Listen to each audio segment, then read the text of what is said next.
O God, thou art my God. Early will I seek thee.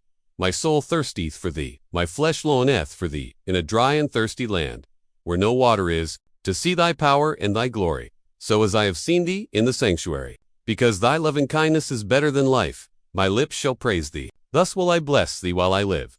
I will lift up my hands in thy name. My soul shall be satisfied as with marrow and fatness, and my mouth shall praise thee with joyful lips. When I remember thee upon my bed, and meditate on thee in the night watches, because thou hast been my help. Therefore in the shadow of thy wings will I rejoice. My soul followeth hard after thee. Thy right hand upholdeth me. But those that seek my soul, to destroy it, shall go into the lower parts of the earth. They shall fall by the sword. They shall be a portion for foxes. But the king shall rejoice in God. Every one that sweareth by him shall glory.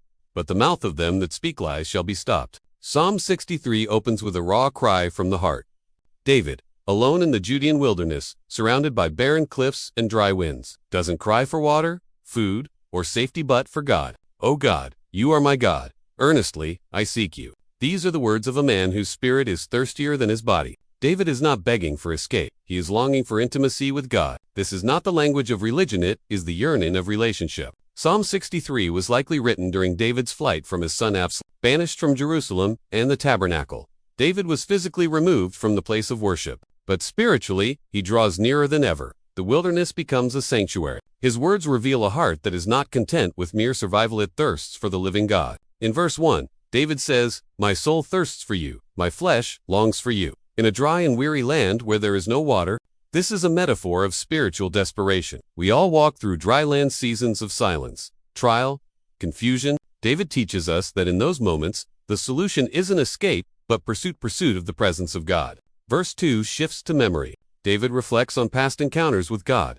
I have seen you in the sanctuary and beheld your power and glory. This is powerful. In the absence of a current experience, David leans on memory, because memory of God's faithfulness is fuel for future faith. In times of drought, remember the rain. Your past worship prepares you for present wilderness. David's declaration in verse 3 is staggering. Because your love is better than life, my lips will glorify you. Imagine valuing God's love above your own survival. This isn't a poetic Linetza truth David lived. He teaches us that true worship is not born out of ease, but out of desperation. Real praise doesn't wait for perfect conditions. It rises from pain and pushes through despair. In verses 4 to 5, we see David shift from longing to praising. I will praise you as long as I live. My soul will be satisfied as with the richest of foods. Even in the wilderness, David feasts not on bread, but on God's presence. He models a worship that is not reactive, but intentional. His hunger leads to worship, and worship leads to satisfaction. David lies awake at night. No comfort, no safety. But he says, on my bed, I remember you. I think of you through the watches of the night. His insomnia becomes intercession. His darkness becomes devotion. He teaches us how to transform our sleeplessness into sacred moments. In the silence of night, we can encounter God in the most personal way. Verses 7 to 8 offer perhaps the most intimate moment in the psalm. Because you are my help.